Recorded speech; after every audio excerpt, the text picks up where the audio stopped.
Hello, everybody. We are live. Welcome back for another patron portrait live stream. Happy Wednesday. It's finally on a Wednesday.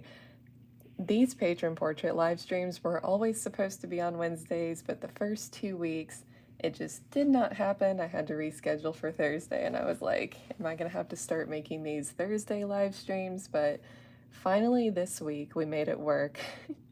We're live streaming on a Wednesday, so hello everybody. Today we're going to be drawing Henry Fonda as Wyatt Earp in John Ford's classic western, My Darling Clementine. Henry was our winner this week on the patron portrait poll. So if you're watching on YouTube and you're like, what does that mean? Every week I have a patron portrait poll over on my Patreon for the $5 tier and above, and people get to vote on who I will draw each week. They get to suggest characters. It's turned out that a lot of the times, like the characters who are on the poll have been suggested by patrons. It's not just me picking them. So I'll pick some of them and then patrons will suggest some. So it's become a very collaborative experience, and it's been a lot of fun so far. So today we're going to be drawing on tan paper. Last week's drawing with Audrey Hepburn, I actually did it on the gray paper. I just thought it fit better, the black and white Roman Holiday being in black and white. I just wanted to put it on the classic gray paper. But a lot of times with my Western drawings, I prefer to do them on the tan paper. It just has more of a sepia, old West kind of feel to it. So today we're going to be drawing Wyatt, or Henry, on the tan paper. So without further ado, guys, I am going to jump in here and get started.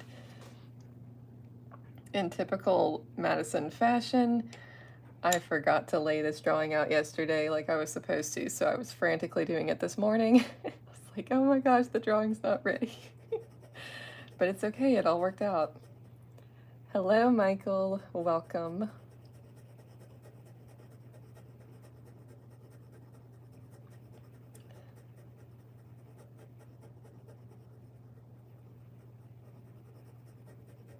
Let me know, guys, if Thursdays work better, I will do Thursdays, but if Wednesdays work better, we can stick with that.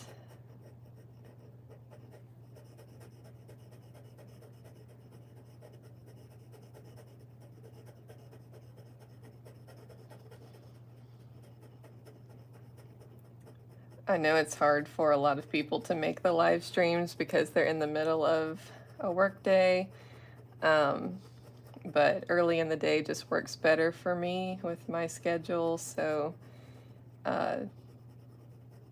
that's kind of just what I have to do. And of course they're always available to watch later, so if you can't watch live, you can always watch later on Patreon or later on YouTube as well.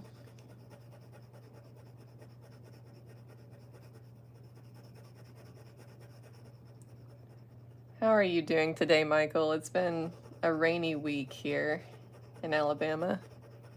Torrential downpours almost every day. Very unusual for this time of year, but it's been good because it has cooled things off a little bit, like into the mid-80s instead of the 90s. So that's been a nice change. I'll take it while it lasts.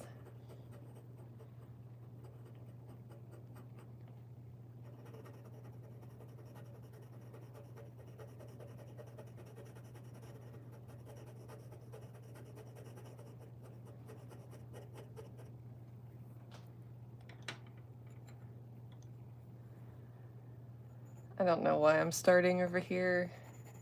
Maybe I just thought he had a nice cheekbone and I thought, I'll start there. People are always like, why do you start here or there? And I'm like, I don't know. I don't plan it. I just kind of roll with it. I think most commonly I start with the eyes because I like drawing eyes a lot, but today we're going to show a little restraint. We're going to have a little discipline and start somewhere else.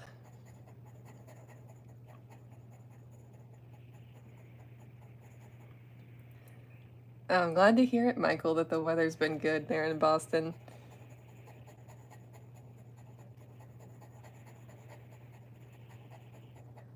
Yeah. Alabama is always hot. We kind of have summer for like half the year, it feels like, because once it gets hot in like May, June, it does not cool off. Like, sometimes it's like Halloween and it's still hot and you're like sweating in your Halloween costume.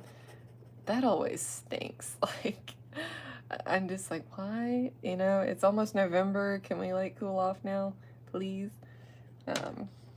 Sometimes we'll have a cold Halloween. I think last year was cooler. But I think it was maybe a couple years ago, it was way too hot on Halloween. It just killed the vibe.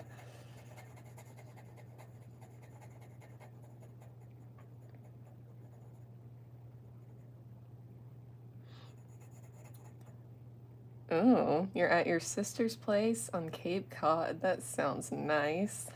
Never been there. But as I understand, it's a very nice vacationing spot. By the way, for anyone who was here last week and witnessed the almost death of the Montee pencil, I have good news. It survived. It's still getting really short, so I don't know how much longer I can use it before it's just, see how it kind of hits right here. It's uncomfortable, but we'll see how much more life I can get out of it before I have to retire the Montee pencil and get another one.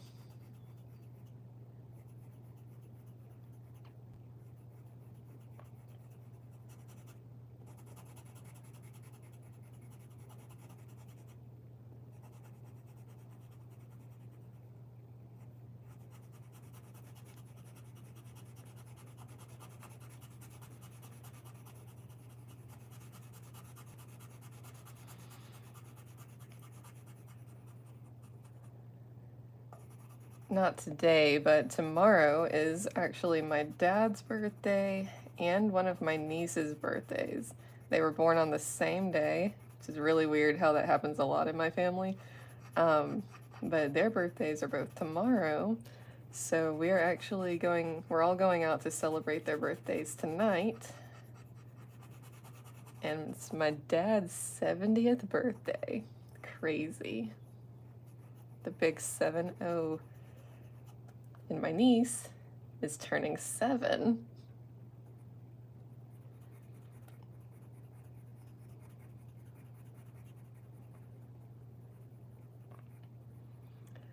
How expensive are my drawing supplies? They're not bad. They're not bad. I think buying paint is a lot more expensive. Just if you're painting a lot, you'll run out and you have to go get more. Like, I feel like I run out of paint way more than I run out of like a pencil. Like a pencil gets too short and I have to buy another one. Pencils last me a lot longer. So I mean, considering how long they last, they're pretty dang cheap, actually.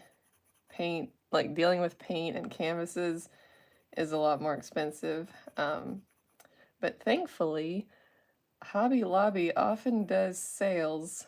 This video is not sponsored by Hobby Lobby, but Hobby Lobby often does sales where they'll do canvases half off, so you can get deals on things. Sometimes, like, an 8x10 canvas you can get for like $4. It's really not that bad, but when you get into the bigger sizes, things get a little more pricey.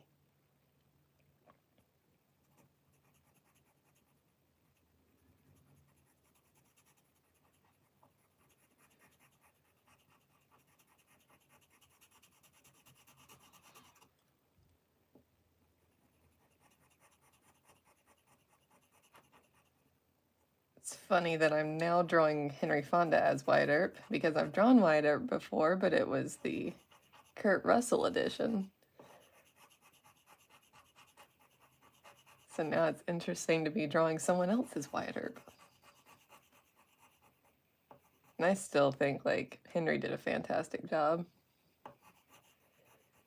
He really did. And he actually kind of looks a lot like Wyatt Earp. Him and Kurt Russell both pulled it off really, really well and actually kind of look like Wyatt Earp. I couldn't really picture it before I saw Henry Fonda in the role, but then once I did, I was like, dang, he nailed it. He nailed the persona.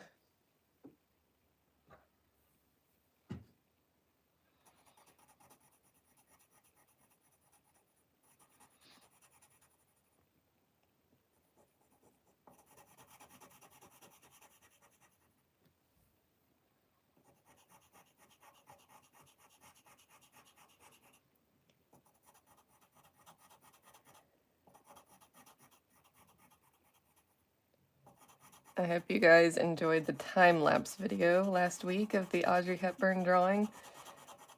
Thought it might be fun to do kind of a more short-form version of this content too, so if people don't want to sit and watch the whole 2-hour live stream, they can just go and see the whole 2 hours in 1 minute.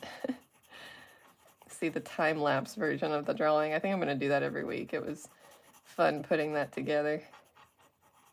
And it's fun for me to watch too, like doing it and then going back and seeing it form.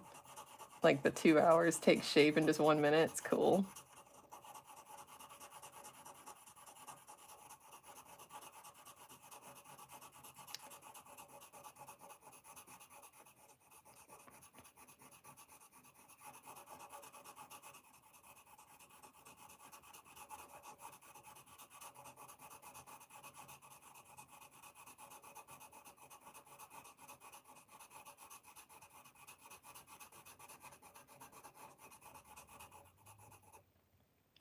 This is a very high contrast picture that I'm referencing, so this drawing is going to be very high contrast, and so we're going to be using a lot of the Conte pencil today.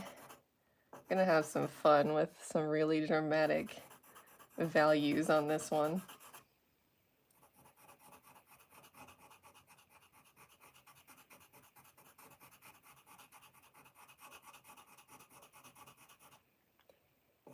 I always like, if I can, when I'm getting a reference picture to draw from, I like, and I'm doing a movie character, I like to find a shot that's actually from the movie instead of a promo shot, because I don't know, it just feels more authentic somehow. Like it's not just a poster image of them or some promo still. Like I like finding shots that are actually from the movie, and this one is. I believe it's from the scene where Wyatt confronts the Clantons and he knows what they've done and they're denying it, and you can just see the anger, like he's about to go full vengeance mode.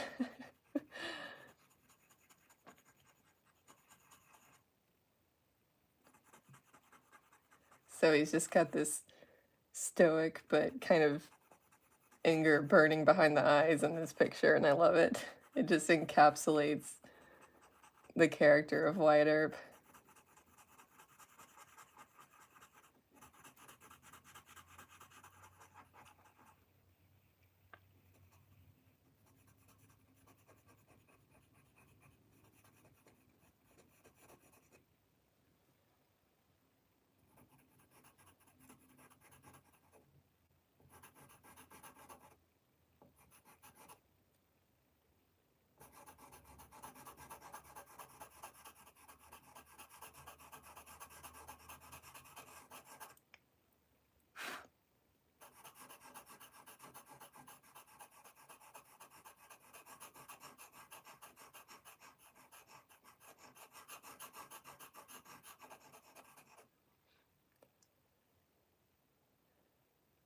Michael says, where I am on Cape Cod is close to the Falmouth Repertory Theater, where in the 30s, Jimmy Stewart and also Henry Fonda did a lot of their theater work before careers in Hollywood. That is so cool.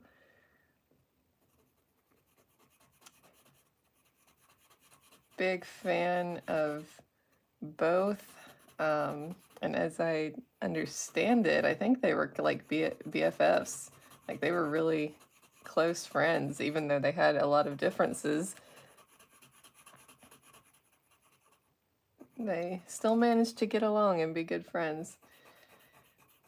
A quality that's often lost in today's society. unfortunately.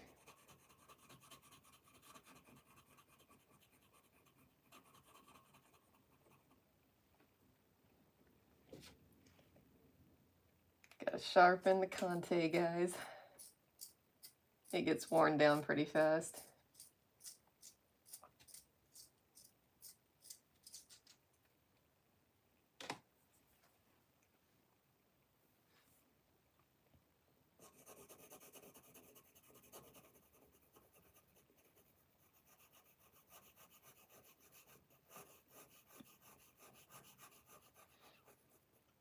Probably shouldn't go too far over with that quite yet, because that is a struggle being a left-handed artist. If you go too far over here and get your darks in, then when you're going back across to draw over here, your hand will sweep across it and smudge it. Right-handed people don't know the struggle. So that's why a lot of times, if there's any like reasoning behind why I start where I do, I usually start on the right and kind of work my way over, so that way I'm not going back across and smudging my drawing. Because there's nothing more infuriating than ruining parts you've already gone over by smudging them.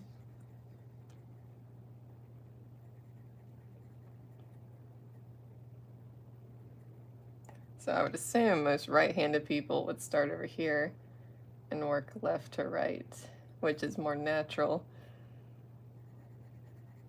for, well, I feel like at least for English speakers and readers, it's more natural to go left to right.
I resisted as long as I could, guys, but moving on to the eyes.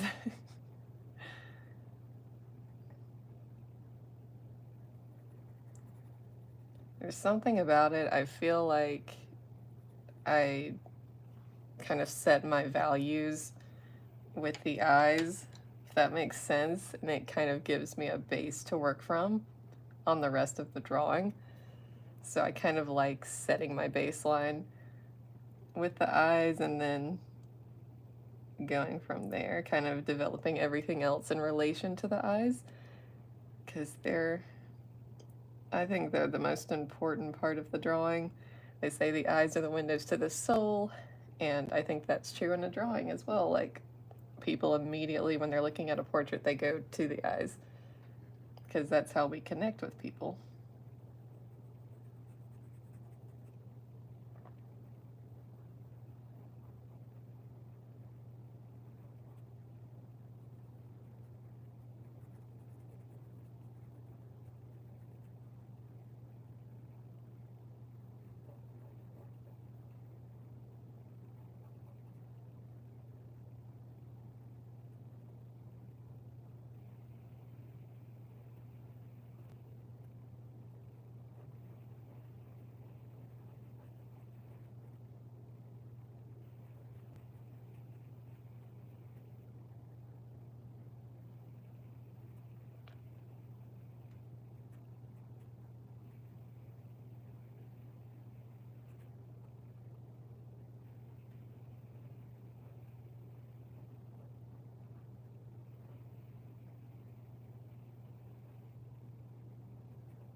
Michael says, yes, Stuart and Fonda were best buds and early on in love with the same woman, Margaret Sullivan, who you saw in Shop Around the Corner. Fonda married her, but lasted only a year.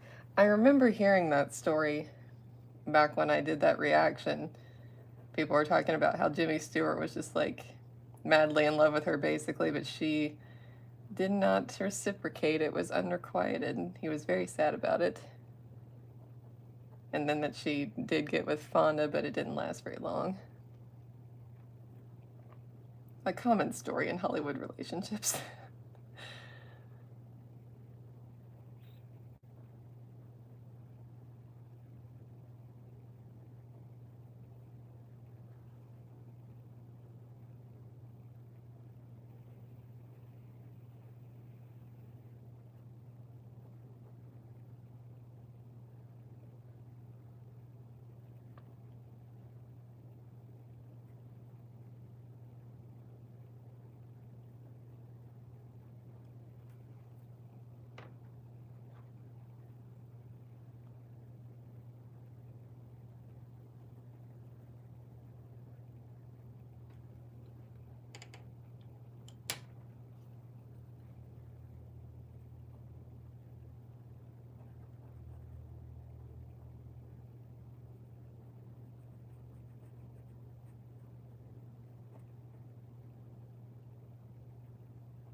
Sorry, guys, if you heard that loud vibration. That was my phone. Someone is calling me. I turned off all my notifications, but for some reason, even when I do that, my phone still rings. I'm like, what is the point of turning off my phone notifications if it goes off anyway? Don't understand.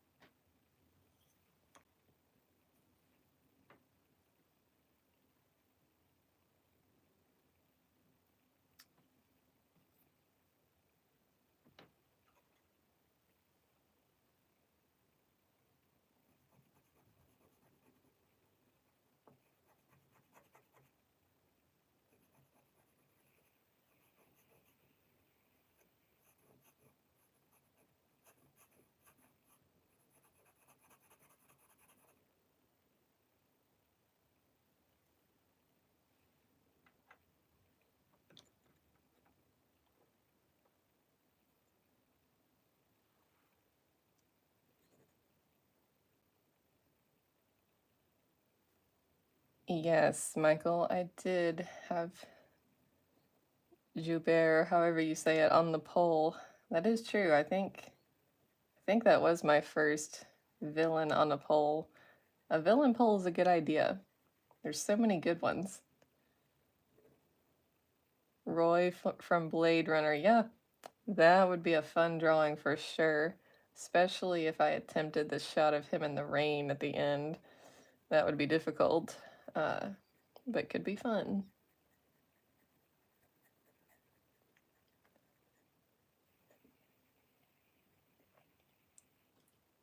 And yeah, never hesitate to make character suggestions because sometimes I do put those on the poll, so you might just see Roy next time.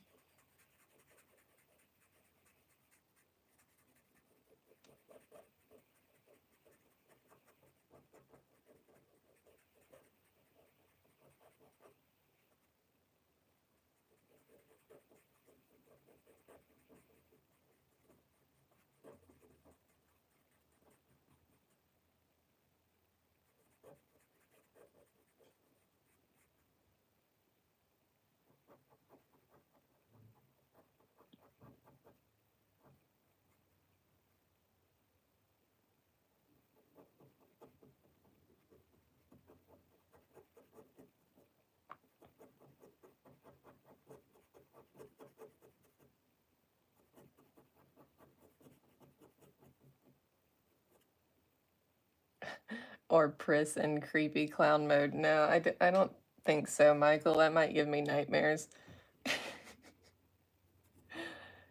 That scene seriously freaked me out. Like that was nightmare fuel.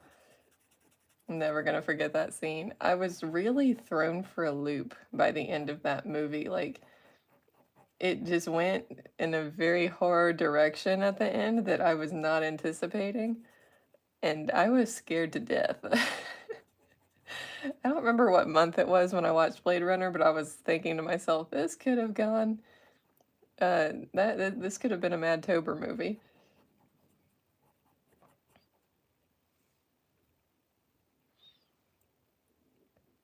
Yeah, that freaked me out for sure. Burned into my mind's eye.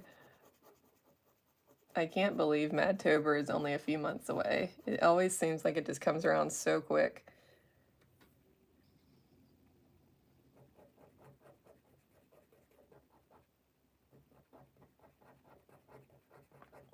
For those who don't know, Madtober is my yearly month-long Halloween celebration where I watch scary movies for the whole month of October. And some movies are harder to get through than others. Sometimes they're fun, like Ghostbusters, and other times they're terrifying and traumatizing, like The Shining.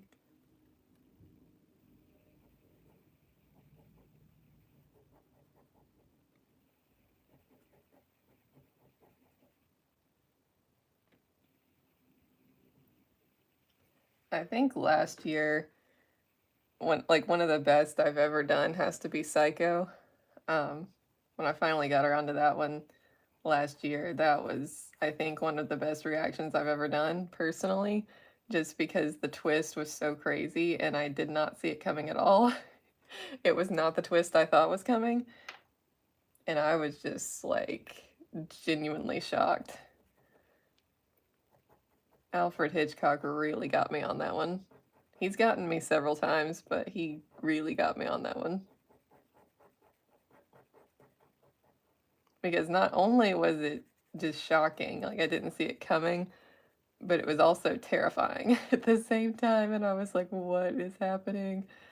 I realized so many things in the span of like 1 second and was also freaking out on behalf of the character. I was like, oh my gosh.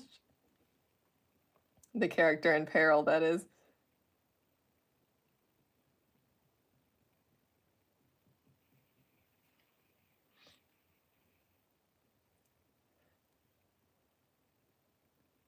Michael, last Madtober was good with Hitchcock. Thank you. Glad you enjoyed it. Yeah, we had two Hitchcocks last year, didn't we? We had Psycho and we had The Birds. Another terrifying movie, but it didn't get me as much as Psycho. The Birds was more just like horrifying, like watching people in helpless situations and there's nothing you can do about it.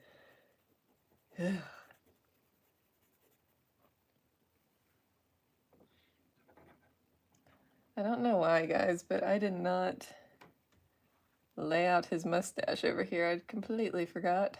So we're going to start working on that over here. It's not Wyatt Earp without the stash.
Oh my goodness, it just happened again. You have got to be kidding me. Oh my gosh, the Conte pencil. This has happened on 2 live streams in a row now, and that like never happens to me when I'm using the Conte pencil, just drawing off camera. I have no idea why this keeps happening. I think I went in a little too horizontal with the pressure, and it just snapped again. So now I've got to do a lot more sharpening. I think I really need to go in with that just really straight, or it's gonna break on me, because I wasn't even pressing that hard.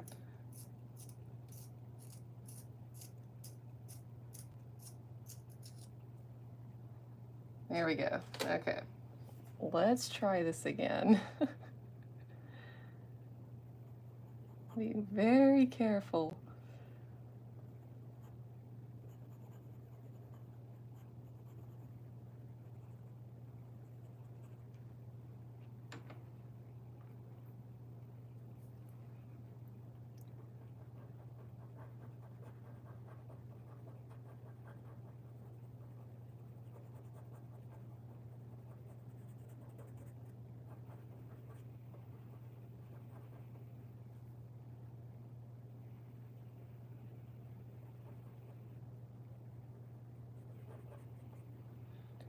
It's good to break up the intense horror of Madtober with something supernatural but not horrifying. My vote is for The Ghost and Mrs. Muir, classic ghost romance. Yeah, I like doing that too, Michael. I like kind of breaking up the straight up horror with stuff that's kind of spooky themed, but not necessarily horror.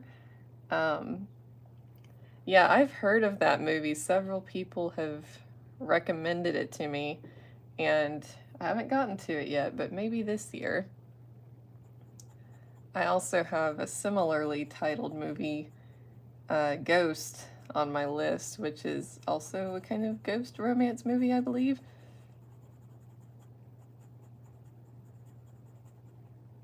I like throwing at least one in there that's not just terrifying to give myself a break.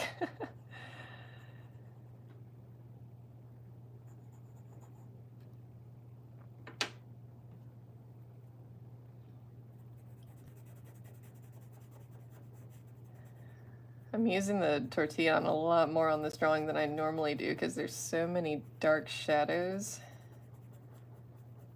and I'm using the Conte pencil more than I normally do on the face. Normally it's more of a like, I use it on the hat, I use it on hair, clothing, and then just like maybe the eyes and the mouth. But on this one there's a lot of really dark shadows. I feel like this will pull it off better than just trying to do it with a pencil, especially when I have to move fast on these live streams. I don't have quite as much time to go in slow with a pencil buildup and all of that.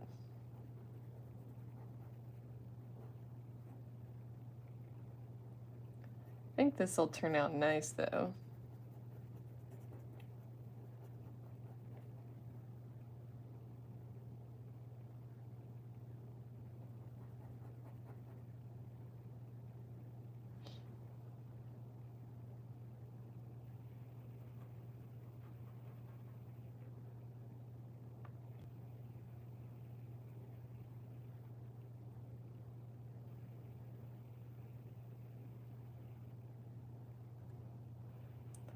I'm not sure what's happening with this eye, but I don't like it yet.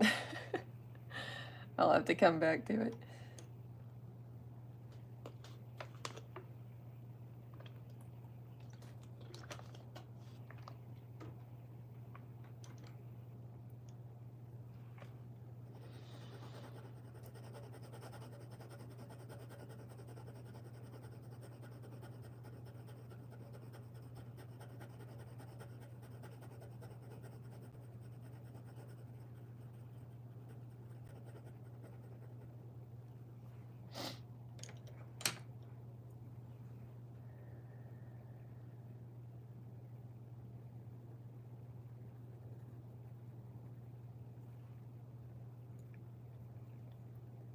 Henry Fonda really has amazing eyes. They're like really expressive, and I find myself fighting with them a little bit because I want to get them just right.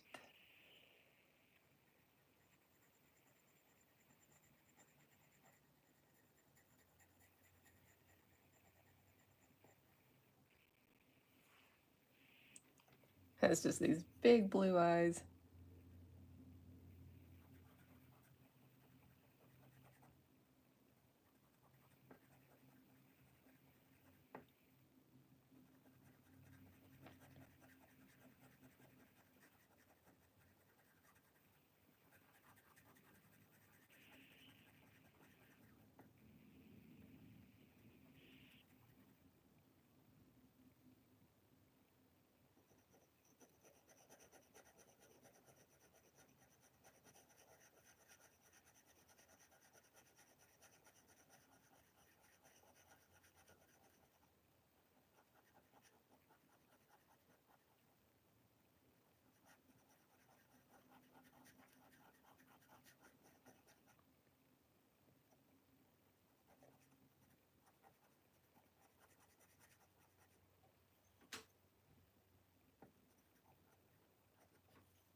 I don't know what it is, and I know I kind of talked about this last week, but I just love working on toned paper so much more than starting on white paper. I just love building values and building shapes out of the mid-tone, like starting from a mid-tone instead of starting from white. It's just so much more fun for me.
Fonda was an intense dude, complex man, not so easy to get on with. Well, I would not know Michael, but all I do, because I don't know much about Henry Fonda personally, but all I do know is that he's a great actor. And I've tried to learn to separate actors from characters, like, so that I can still enjoy their performances, even if they're not so likable in real life. It's just inevitably something you have to come to terms with if you watch a lot of movies.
It's been so fun doing these patron portraits so far because I know eventually I'll probably get to someone I've drawn before, but so far, 3 people I've never drawn. It's always just so fun getting to explore new faces. And portraits have always just been my thing. I've always loved drawing people. The only thing I've loved drawing for longer than people is horses. Like, that was my first thing that I would draw all the time and still love drawing, obviously. So down the road, it became horses and people. Like, that's my specialty, horses and people. And so I always just love drawing new people and revisiting people I've drawn before too, and seeing improvement.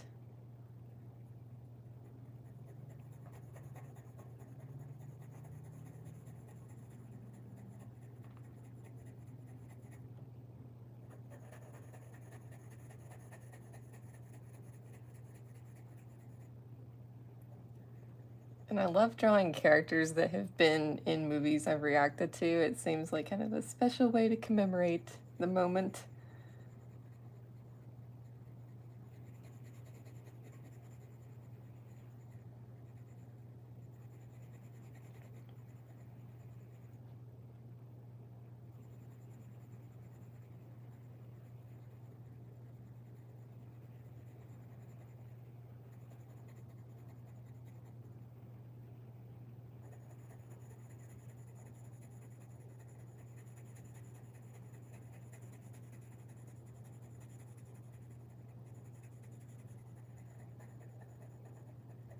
Henry Fonda seems like he would be kind of an intense dude. I don't know if he was a method actor. Like, do you know, Michael, was he a method actor or was he just an intense guy who was always in the zone anyway? Because I know method actors tend to be very intense, obviously, because they take on the personas of their characters throughout the duration of filming, and that can be a difficult thing to get along with depending on who they're playing.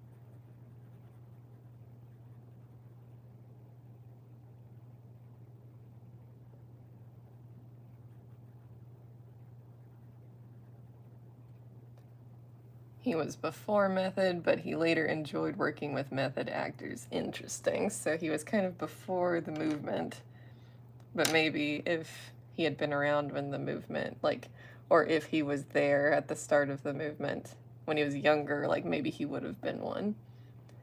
But since it came along later, he didn't go full-blown method, but maybe he always had that tendency. But there just wasn't a label for it back then.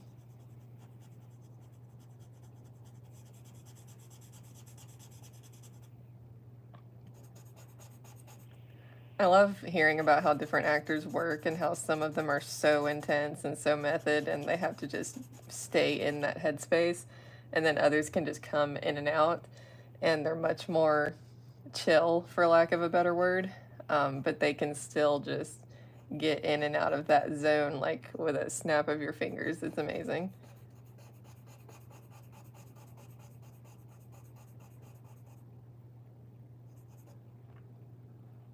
His kids helped him understand method, Jane and Peter Fonda. Interesting.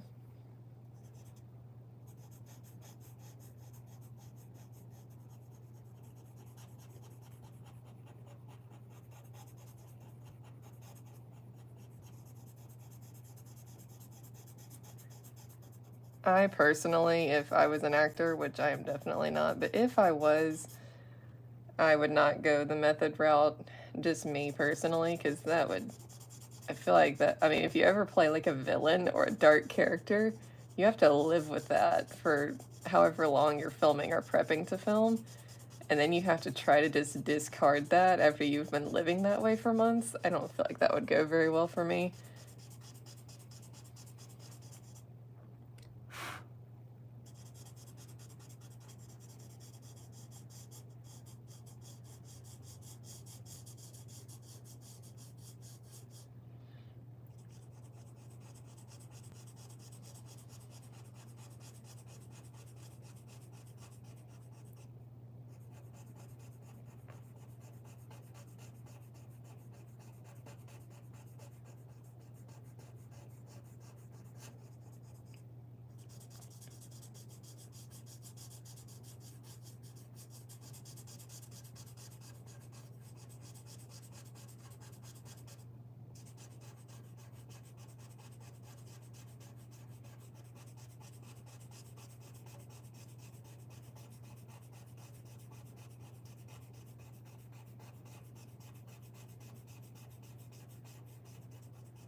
Wow, guys, we're almost an hour in.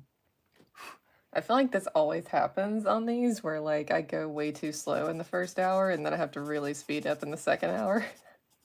Because I try to just, I have such a tendency to really take my time with things. And then I'm like, oh no. Let's see. I think I was trying to decide if I was going to use the Conte pencil here or not, but I think I can get it, seeing with how it interacts with the hat up here, I think I can get it kind of a little bit lighter here and then have the really dark Conte pencil over here. We're going to try it. We're going for it.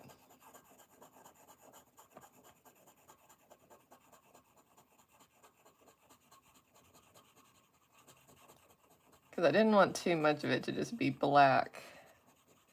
But this is working well up here, so I think it'll go.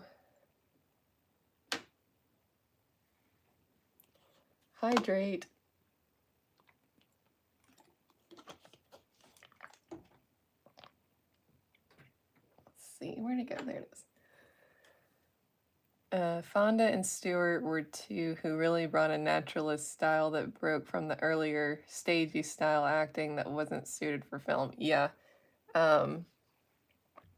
They're both fantastic, and yeah, I do think they were part of that bridge of like going from overacting to like really theatrical acting to a more naturalistic approach.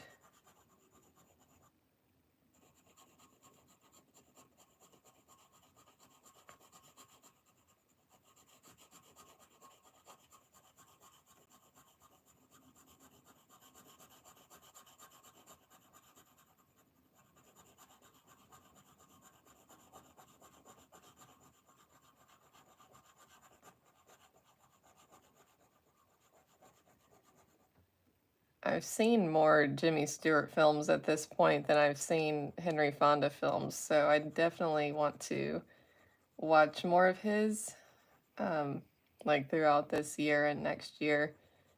Focus on targeting his films a little bit more because I think he does such a fantastic job, and I'm kind of just scratching the surface. Like I've seen Once Upon a Time in the West and My Darling Clementine, and I've also seen 12 Angry Men. So I think those are the only ones I've seen, and so really just scratching the surface of his very extensive filmography.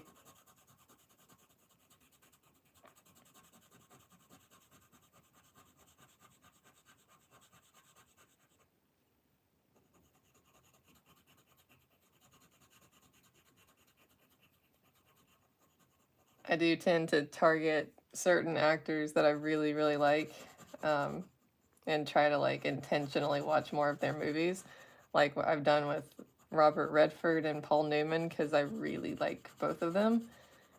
And so I've made a point to at least watch a couple of their films or more a year because I just really enjoy them.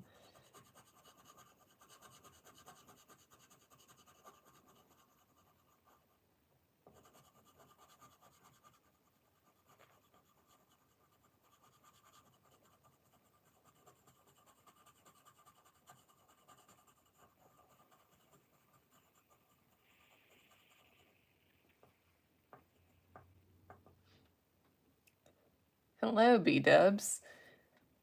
B-dubs says, I recommend Fort Apache with Fonda, John Wayne, a grown Shirley Temple, and Wayne's drinking buddies Ward Bond and Victor McLaughlin. I have definitely had Fort Apache recommended to me before, and it's on my list of westerns to watch for sure. That'll be a really interesting combo, seeing Henry Fonda and John Wayne in the same movie. I'm very intrigued to see that.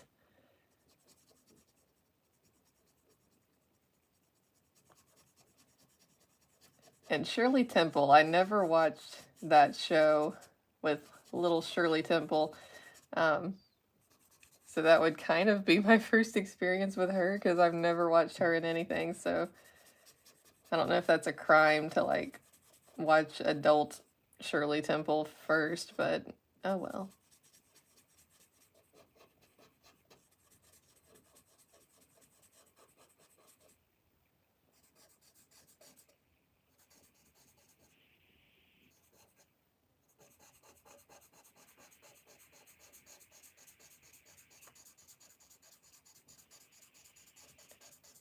I used to always see this one commercial, though, like advertising Shirley Temple DVDs, and I don't remember what channel it was on, but I just always have that image in my head of her sitting there going, "Animal crackers in my soup." She's like dancing around. That's like all I've ever seen.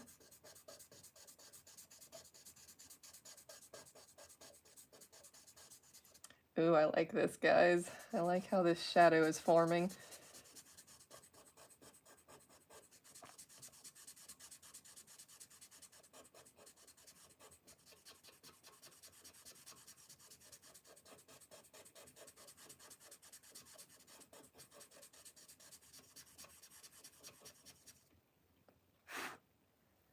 Sorry, I keep having to blow on it today because I keep getting all these little flecks from the Conte pencil and from the blending.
You could pour yourself a Shirley Temple while you watch the film.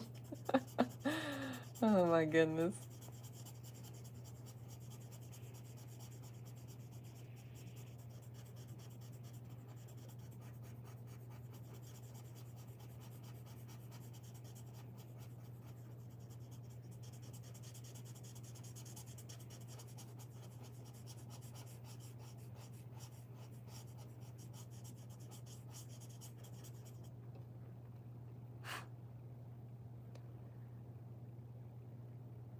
Shirley Temple was very good in Fort Apache, though people couldn't really accept her as an adult actor. She went from most famous person in the world as a kid and faded as an adult actor. Huh. That's always a shame when that happens. When actors really get just like put in a box and Hollywood never lets them break out of it.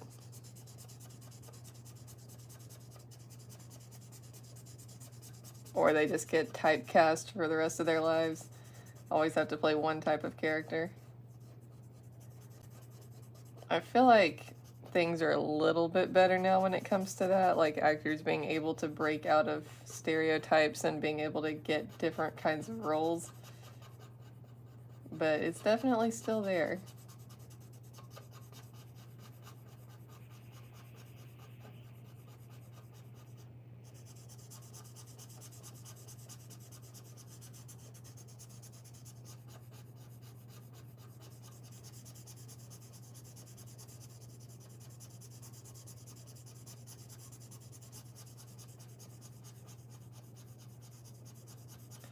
Well, the good thing is, I'm coming in, like, to Fort Apache with no prior notions of really who Shirley Temple is or what she should be like, so she won't get any prejudgment from me. She gets a clean slate.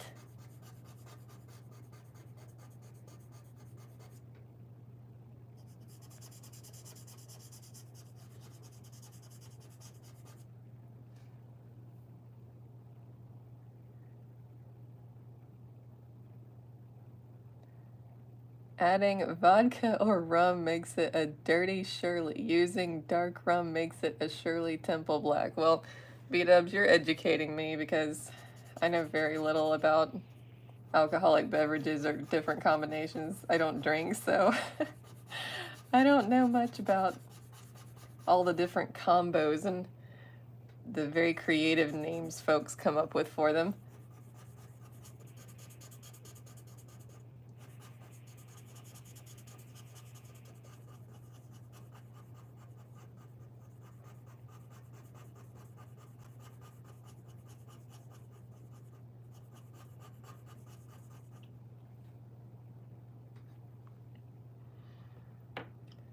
Starting to actually see kind of the shape of his face now.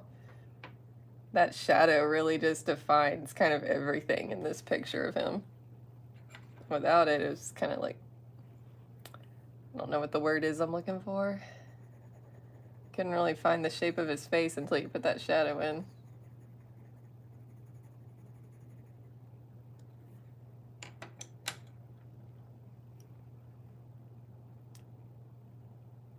She was a great lady, well-grounded, became a diplomat. Interesting.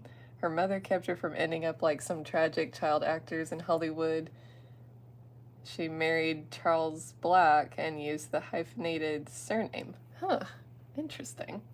Yeah, it's true. There are so many tragic stories of child actors in Hollywood. It just breaks my heart. It really does.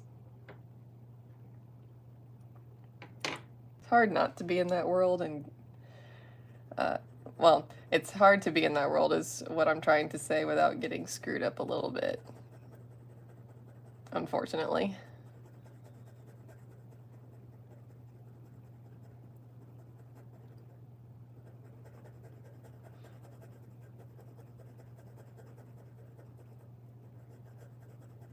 Especially the child actors. I think actors have a better chance who get into it later in life and they don't get their big break until later in life, so they're more grounded. They've lived more life just as a regular person. But with child actors, when that's like all they know, it's hard. A very hard environment to grow up in.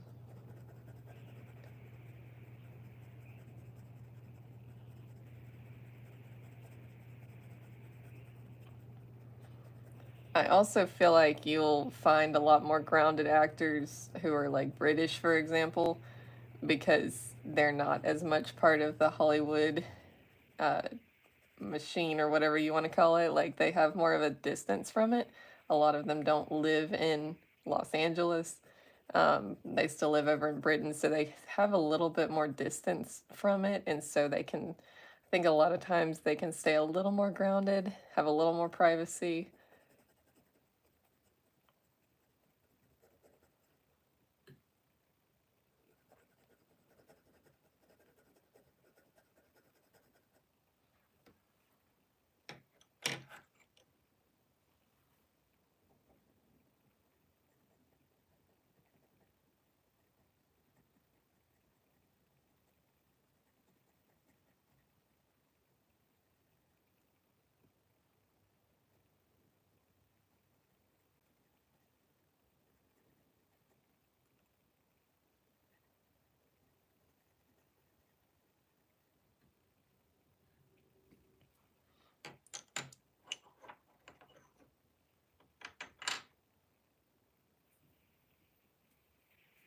I gotta get moving, guys. Got less than an hour left.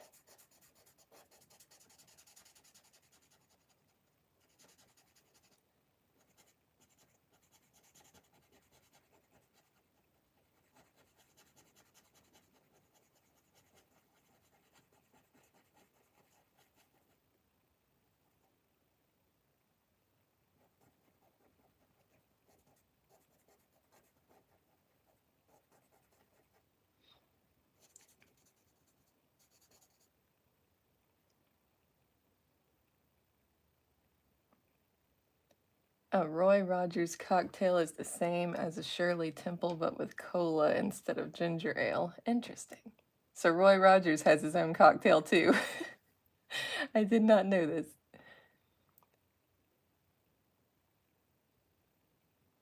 Funny story, but too racy to go into about how Shirley and her mom dealt with the potentially abusive producers in Hollywood. I'll just say Shirley Temple, even as a little girl, suffered no fools. Well, good for her. Good for her.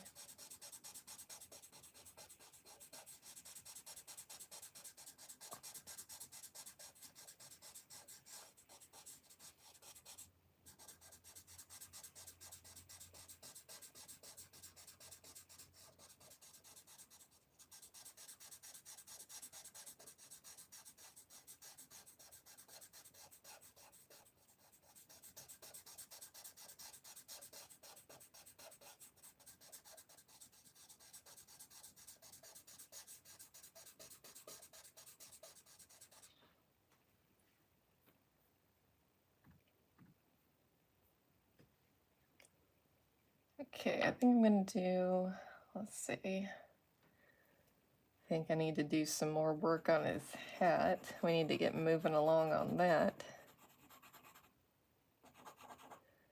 Portraits always take a little extra time when you've got to deal with some extra stuff like a hat.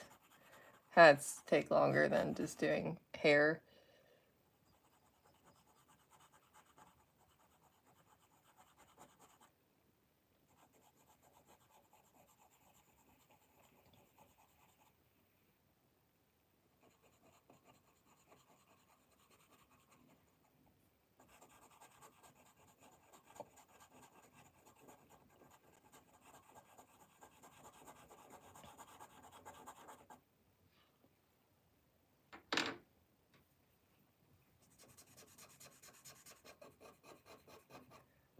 This little tortillon did not know it was going to be working this hard today. It is earning its keep today.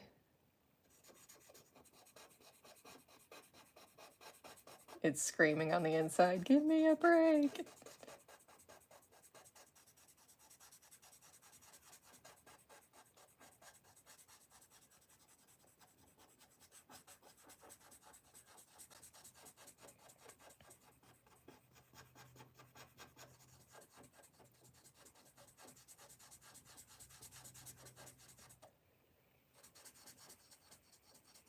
It has been a crazy week, y'all. Trying to get Cimarron Dove ready for publishing. I've been setting up the Amazon pages. I finally got back the final files the other day from my formatter. The final like publish ready files. So now that I have those, I've been setting up the Amazon pages and the cover template, because you can't really do it till you have all the finalized files, but like I make my own covers, so I do the, like I've illustrated the front cover obviously, but then I've got to do the back cover and the spine and all of that stuff, which is all, it's like 3 separate artworks right there, and you got to get them to fit together nicely and get the back cover text on there. And you have to get it all to fit Amazon's template that they have. And you can, like, when you start setting up your book, they'll send you, or you have to go in and say, like, how many pages is your book and all that kind of stuff. And then you can download a template to use in Photoshop where you can set up your book layout basically with the front cover, the spine, and the back cover. And you have to get all that set up and uploaded onto the Amazon page so that Amazon knows how to print it. There's just a lot that goes into publishing, or self-publishing, I should say, because if you're using a publisher, you don't have to deal with that sort of thing. But it is also worth it to me. I love having that creative control, and I love having just not even the marketing and publishing control, but just the creative control over the story, the art, and making a lot more money per book. I mean, as we should as the author, instead of having to give 60% of it away to my publisher. It's so, the royalties are so much higher just publishing on Amazon. So I definitely have no regrets about going that route with my books. I've yet to find a downside. I mean, obviously you have to do a lot more work doing everything yourself, but it's worth it to me.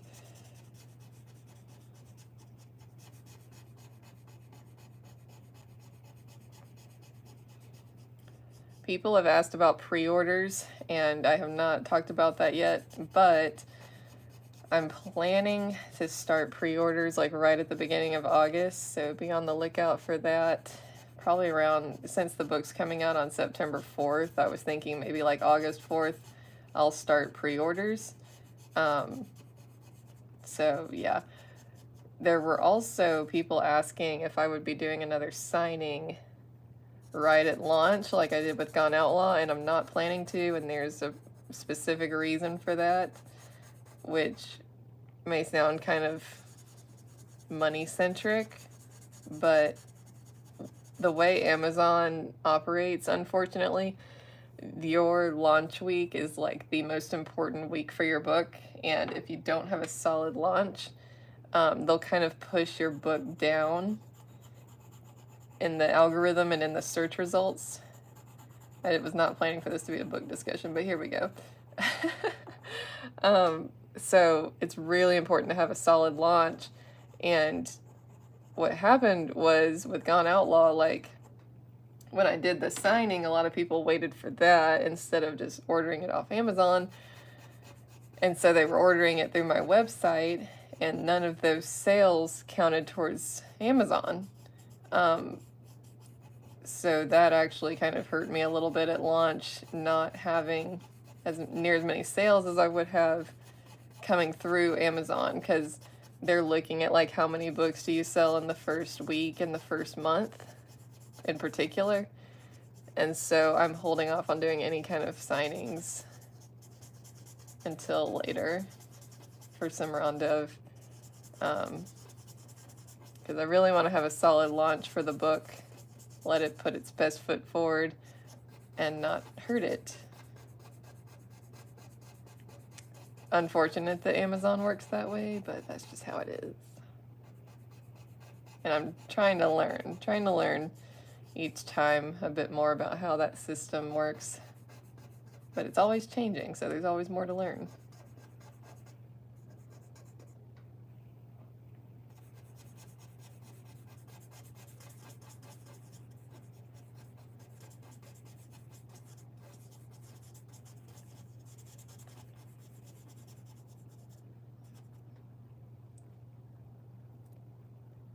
Great to hear that self-publishing is working out. I'll keep in mind early ordering. Yeah, Michael, I don't want to tell people what to do, like with publishing, but I cannot recommend self-publishing highly enough. I tried to go the route of traditional publishing and had, all the doors slammed in my face, and at the time I was upset and frustrated, but it really worked out for the better. I was like, oh, like I thought I wanted to go that route, but I really didn't. When I later learned more about it and how authors just get screwed over by publishers all the time, I was like, I'm so glad that didn't work out. I'm so glad I didn't end up going that route, because the way I like to have creative control would have driven me crazy. And it turns out that publishers don't do near as much for you in terms of marketing your book as people think they do. That was what I learned. I listened to so many stories of authors talking about how their publishers did nothing for them, and then stuff happened later and they had to try to get back the rights to their book because they didn't even have the rights to their own book anymore. Like, crazy stuff happens, and I never wanted to lose control of my characters and my stories and all of that jazz.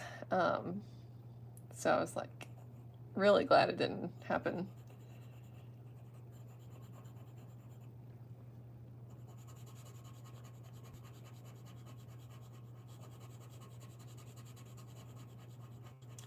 the unfortunate truth is that most publishers have like one or two authors that are really their big money makers, and they promote those authors, and they don't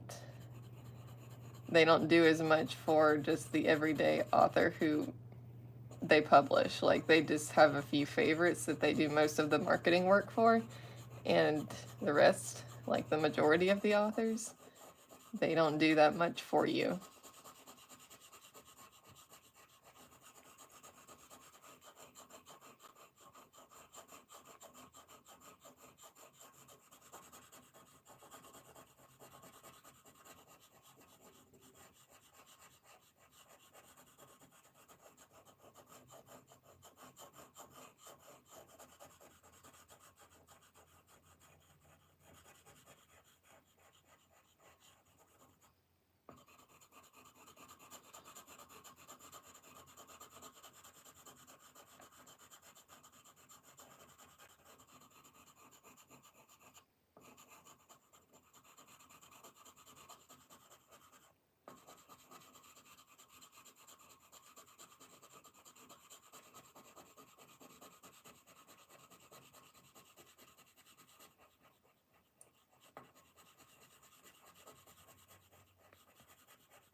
I wish that there was a way for me to set up selling signed copies through Amazon, because I would do it in a heartbeat, but unfortunately I can't, because they produce them like on demand and then ship them directly, so no way to do that, unfortunately.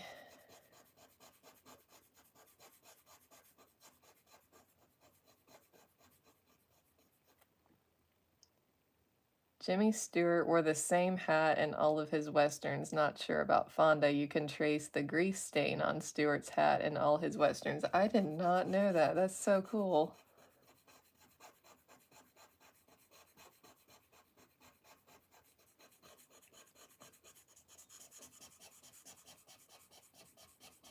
Man, I bet that's a valuable memorabilia now. Where do they have that hat? In a museum or something somewhere? Or in some private collection? Because it would be worth like 10 times as much because of being used in all of the movies. Like all of his Western movies, instead of just like, he wore this one in this movie and he wore this hat in this movie. Not as many to go around.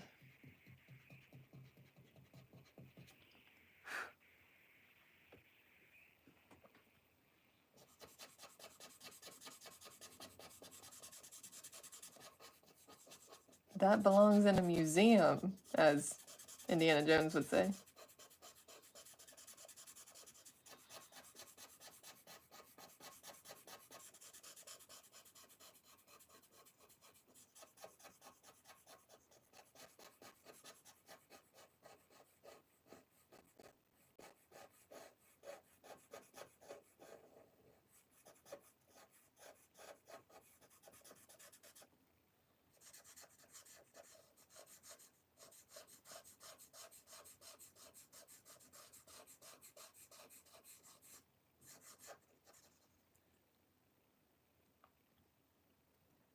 I think Stewart's hat was lost in one of his later westerns. He was devastated. No, Michael.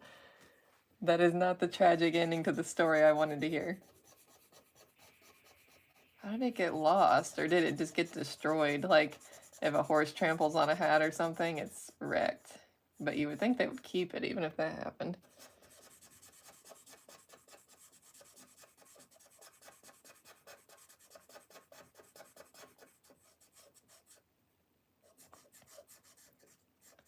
It's always a sad moment watching a rodeo, like when a bronc rider comes off the horse and his hat just gets stomped by the horse, and you're like, no, because these cowboys love their hats so much. I mean, obviously they're pretty easily replaceable now, but the memories aren't replaceable, and you get a very nostalgic attachment to your hat, and when they get stomped and ruined, you always feel so sad for the cowboy. Like, no.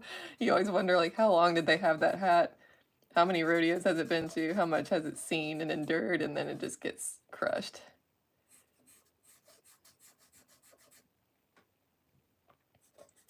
I do wonder, too, how many of them salvage the hat, like, because hats can be reshaped and stuff. So I always wonder, like, if they try to salvage it when that happens, or do they just let it go and move on?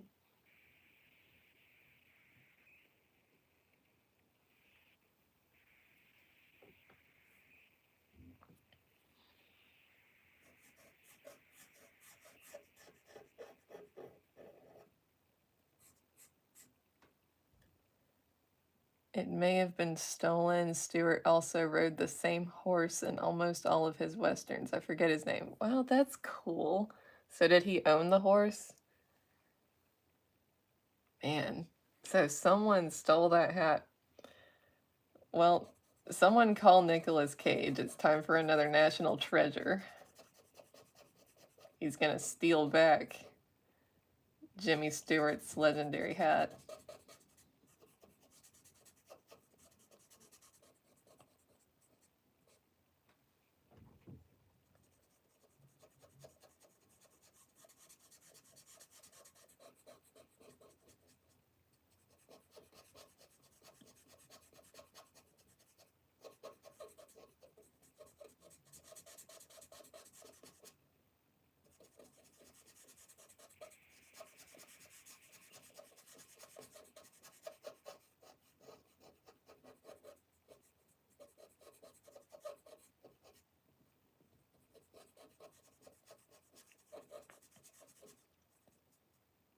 Sorry, my tortillon's kind of squeaking a little bit, guys. It's getting worn down today. Look at this end compared to the other end. Oh my goodness.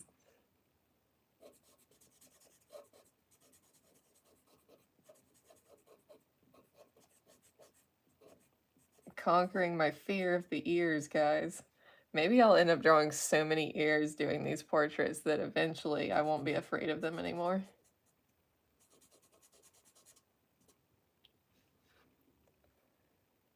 I like how it's coming along, guys. It's looking good.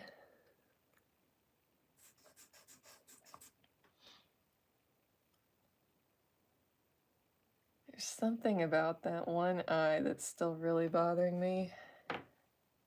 And I keep trying not to get distracted by it. Gonna definitely have to come back to it. But I'm trying to get this other stuff done first.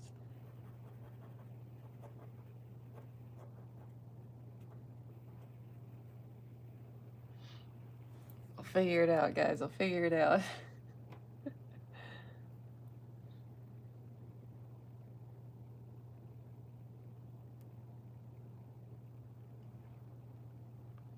It is like really dark in here. I hope the lighting's still okay. It is so cloudy outside, like really overcast right now, and so the lighting is not as good in here as it was when I was drawing Miss Hepburn. Really dreary day again. And I really rely on natural light when I'm drawing because it is the best light. No artificial light is quite as good as sunlight coming through your window.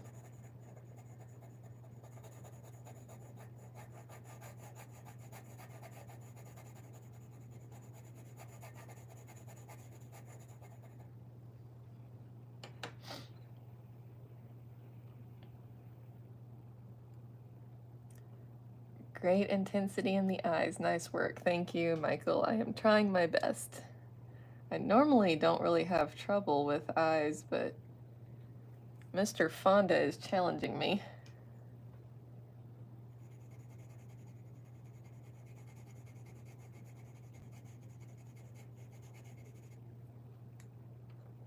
Things are always a little bit harder too when you're drawing smaller.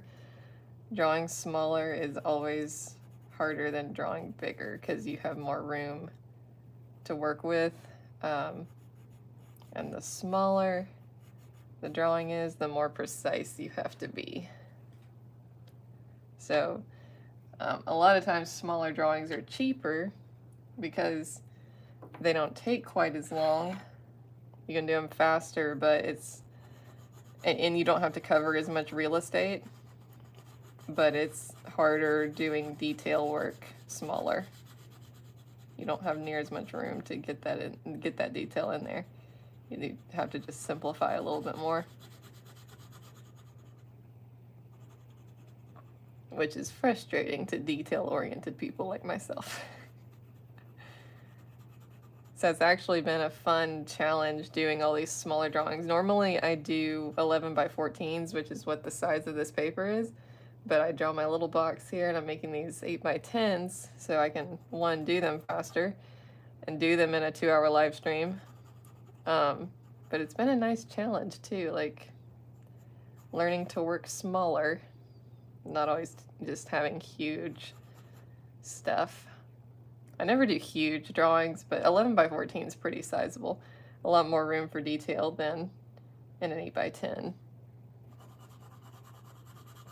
But with my paintings, I run the gamut. Like, I'll go from an 8 by 10 to 16 by 20, all the way up to a 30 by 40. I feel like 30 by 40 is my favorite size, especially when I'm doing like a big epic rodeo scene. 30 by 40. My soft spot.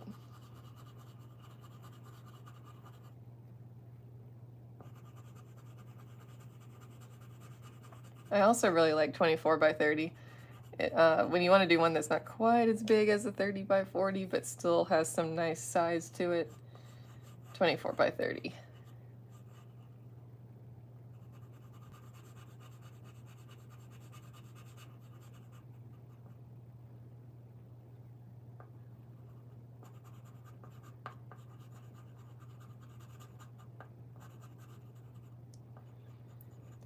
I was seriously not anticipating, even with this high contrast drawing, I was not anticipating using the Montee pencil as much as I am, but it's actually helping me cover a lot of real estate quickly and have kind of the texture I want on his jacket and stuff.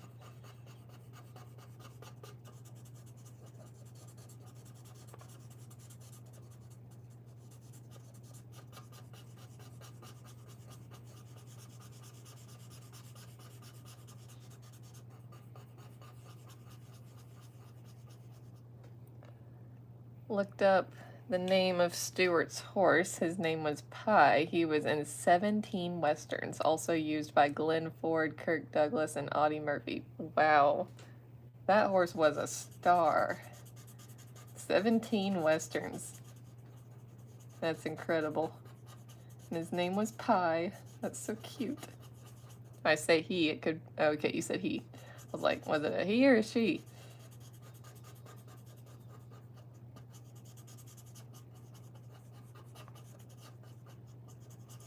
Can't wait to see that horse. Did Jimmy Stewart use him in The Man Who Shot Liberty Valance? Because, like, that's a western, but Jimmy was not playing, like, a cowboy in that movie. So I don't know if he used the hat you're talking about or the horse you're talking about. I need to watch one of Jimmy's just straight up westerns. Been wanting to do that for a while. Oh, it just started pouring rain here, guys. Now we're gonna have an added ambience. I don't know if it'll show up on the audio, but we're gonna have drawing with rain ambience now.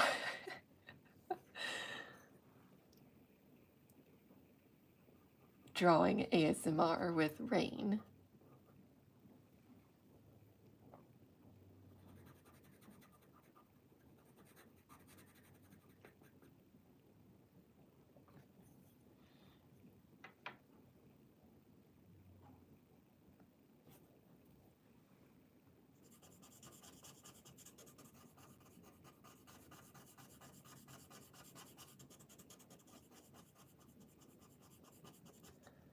Let me know if you guys can hear the rain, because I'm always curious how much sound my phone audio can pick up on a live stream.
There's just nothing more relaxing than drawing while it's raining. It's the best. So atmospheric. Although I can't relax too much because I gotta make sure I finish this drawing in the allotted time.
Stuart rode Pye for 22 years. He never managed to buy him, but Pye was buried on Stuart's farm. Yes, I think he was in Valence. I don't know about the hat in Valence. He played that city lawyer. Yeah, with him playing the lawyer, I didn't know if he would ride the same horse or have the same hat. But you think it was the horse, same horse. I need to check that because I want to see what Pye looks like. And that is so sweet that he was buried on Jimmy Stewart's farm. Oh my goodness. That is a really long time to ride a horse. I mean, I've had my first horse since I was 11, and I'm 27 now. I mean, 28. I just turned 28. Huh? You know that time right after your birthday when you still keep saying you're the age you were, but you're not anymore? That's what just happened. I'm 28 now.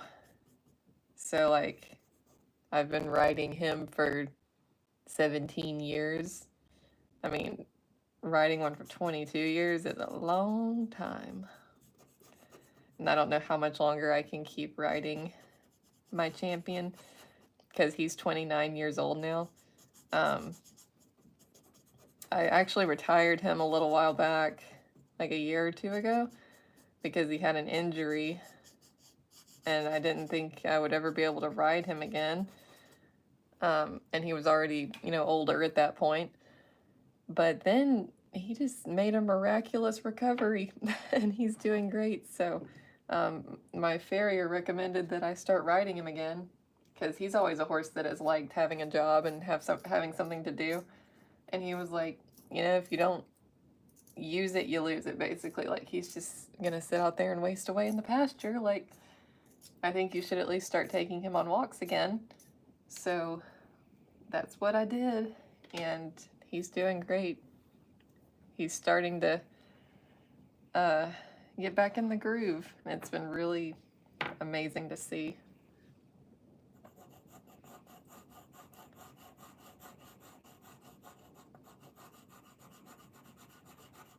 When he gets all frisky, I'm like, are you 15 or 29?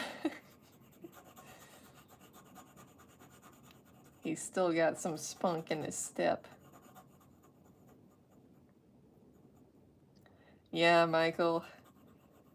I was cutting a year off my age.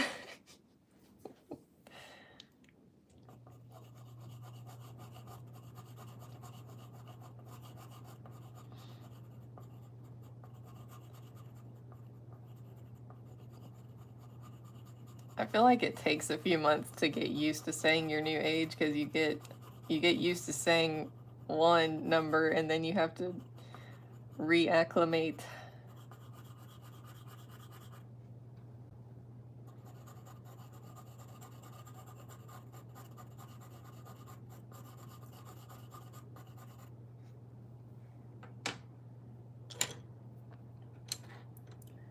This is a really interesting texture on his jacket. I'm having to kind of do it quicker than I would prefer, but it's really interesting because he's got that like leather duster on and it's wet because he was just out in the rain.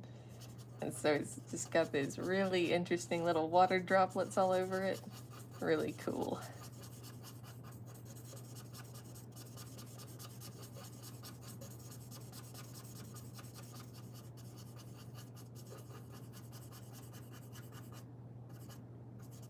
Man, y'all, it is pouring. It is pouring outside right now. It was kind of calm at first, but now it's just pouring.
Don't worry about it, classic comedian Jack Benny claimed to be 39 well into his 70s. That's funny. I think the rain hit when you cut that year off your age. But what does it mean, though, symbolically, Michael? Because I think rain is usually seen as a blessing.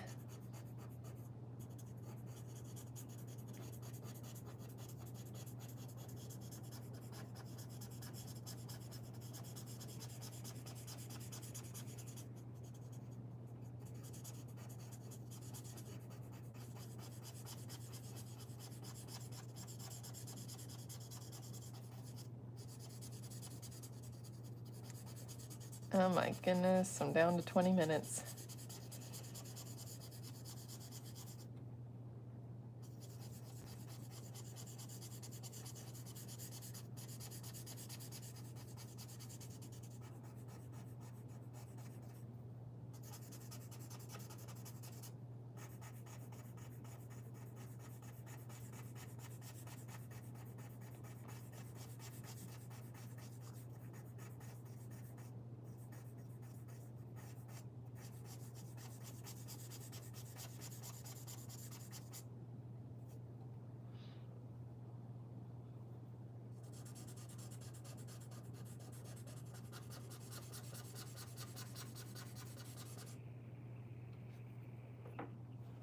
He just has such a fun coat, but I need to finish it so I can get back to finishing up his face.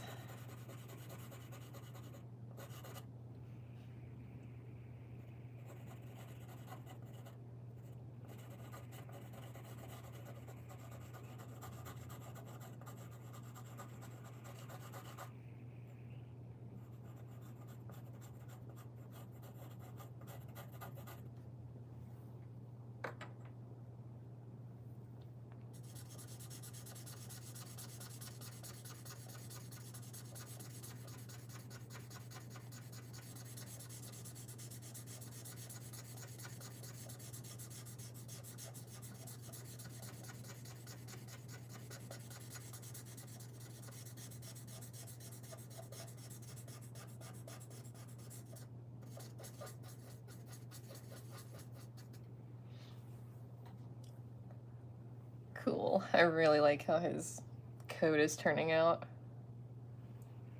Let's see. What all do I need to finish up on his face?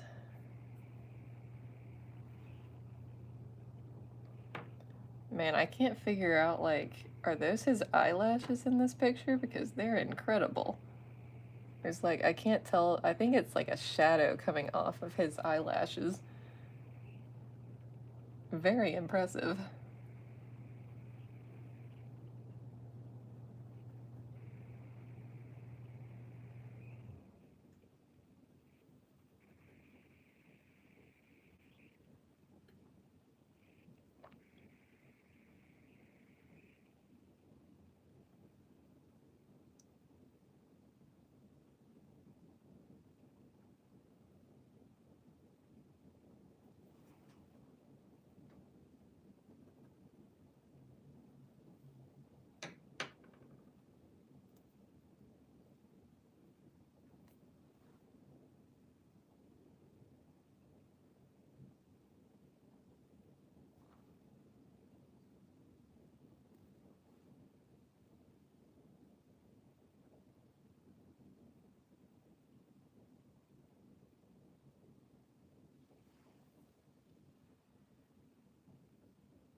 I rode Pi for 22 years, Stewart said. I never was able to buy him because he was owned by a little girl by the name of Stevie Myers, who was the daughter of an old wrangler who worked for Tom Mix.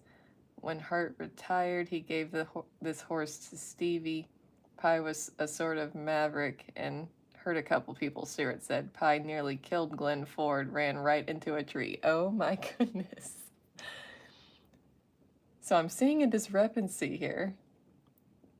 This horse was a maverick who would run into trees and almost hurt people, but he was also a horse for a child. Usually that and kids safe don't go together, but this horse was a jack of many trades. Well, I understand that, why he wouldn't be able to buy him if he belonged to that guy's daughter. Makes sense.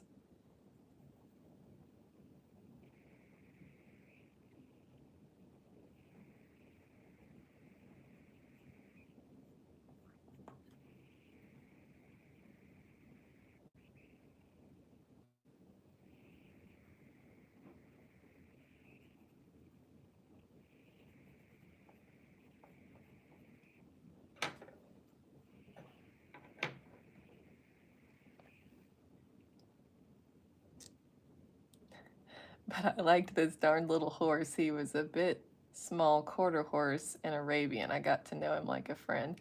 Oh, part Arabian. That explains it. That explains the crazy part of him. Or should I say the hot-blooded, spirited side of him.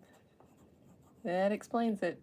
I had a part Arabian for a little over a year, maybe like a year and a half. Did not work out between us, unfortunately.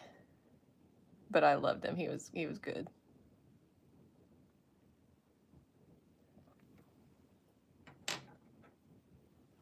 He just had a little too much cray-cray.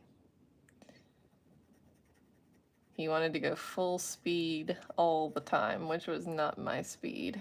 I like to gallop on a horse, but not all the time. I like to chill, and Scout did not like to chill.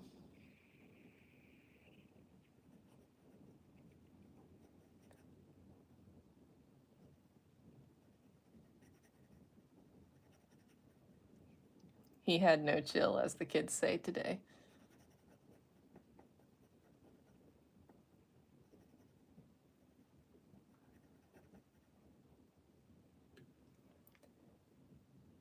Pi understood about making pictures. I ran at a full gallop straight toward the camera, pulled him up, did a lot of dialogue, and Pi stood still. Oh, that's a sweet story.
little spot I can't get rid of up there.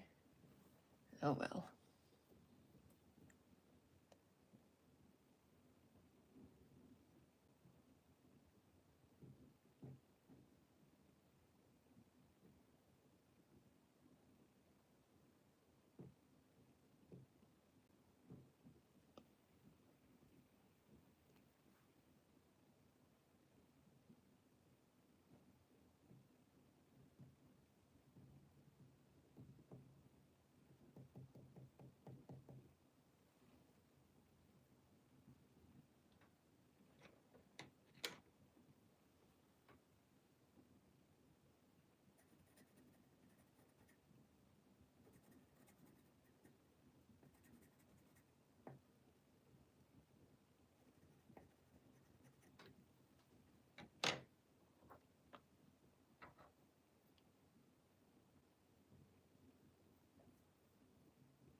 Patrine Mitchum Day, Robert Mitchum's daughter, horse enthusiast and author of Hollywood Hoofbeats, said Jimmy Stewart rode Pine's 17 westerns.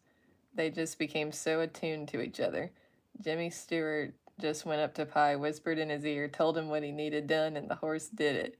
Everyone on the set was absolutely amazed. Wow. That is such a cool story. I'm going to have to pay special attention when I watch Jimmy Stewart and Pied now. I'm just really looking forward to watching them together now. That sounds so special. That's what my bond is like with Champion, because I've just had him so long, ridden him for so long, you get to where it's just like second nature. The horse knows exactly what you want, and you can just read the horse. It's a bond you can't explain. It's just really cool.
I think Mr. Fonda's looking real good, y'all. We're down to the wire now. We've got less than 10 minutes to go.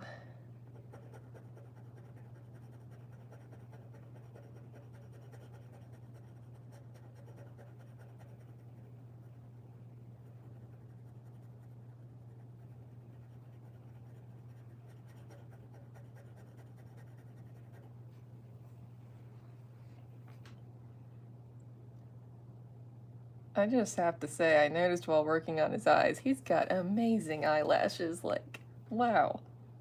Eyelashes goals right there.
Trying to see if there's any last things I want to work on just a little bit more.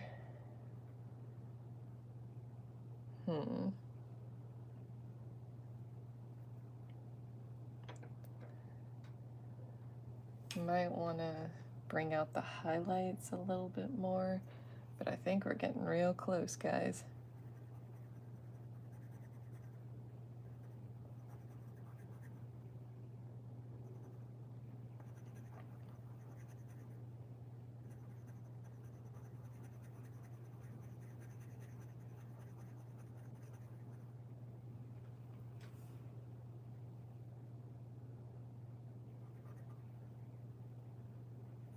I did want to do a little bit more right here.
Bushier mustache and a little more raggedy looking overall, he'd kind of resemble Turkey Creek Jack Johnson from Tombstone.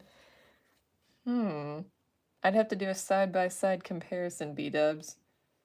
I'm never really focusing on that character when I watch that movie.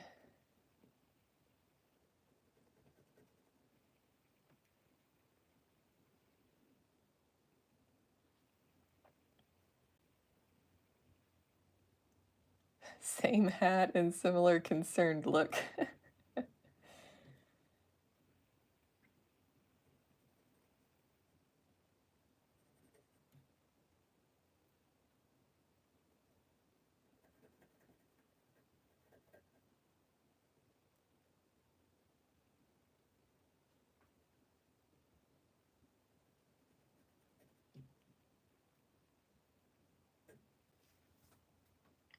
We're almost there, guys.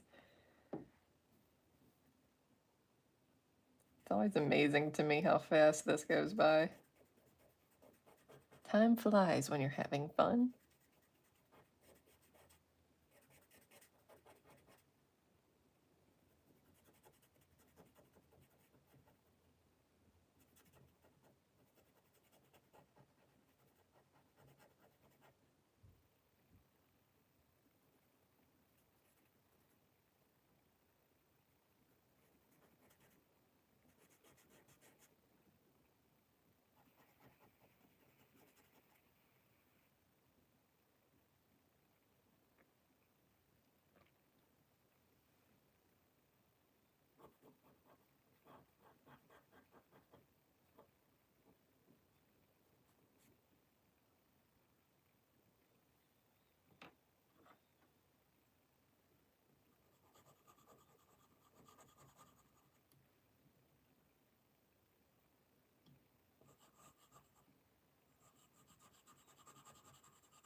I try, B-dubs. I try.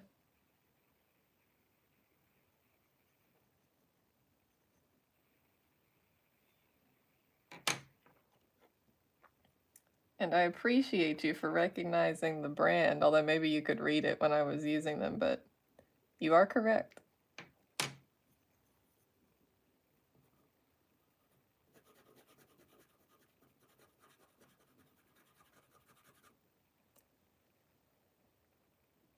Okay, guys, is there any last thing?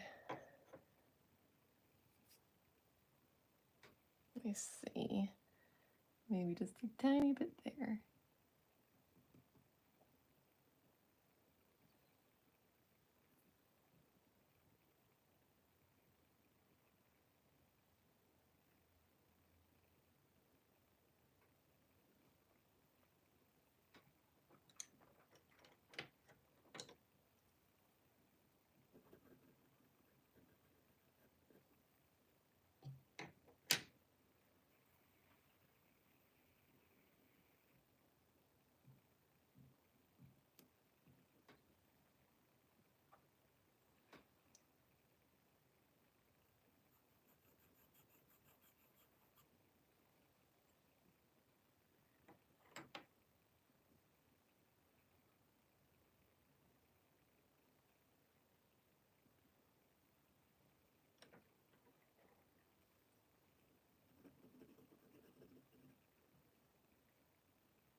Fonda came in from rain in that scene, very apt. Right? I know. He had just come in from a torrential downpour, and I have a torrential downpour here. It's starting to finally slow down now, but we had a torrential downpour going on here a minute ago, so it was very fitting. All right, guys. We are at 1 o'clock. Oh, wait, we have a comment from B-dubs. I don't recall if I used different grades. I may have had one or two, but generally I think I just worked with one pencil and went heavier or lighter with it. Yeah, B-dubs, you can certainly do that. I've done whole sketches before with just one pencil, but I definitely notice a difference when I use multiple pencils, because a certain grade can only go so dark.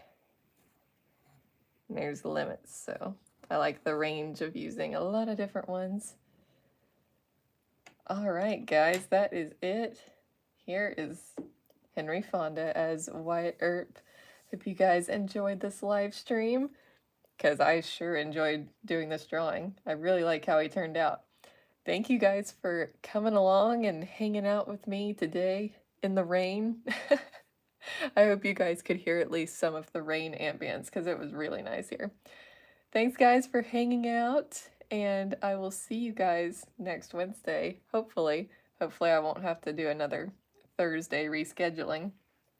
Hope to see you guys back next week for another patron portrait. See you guys later.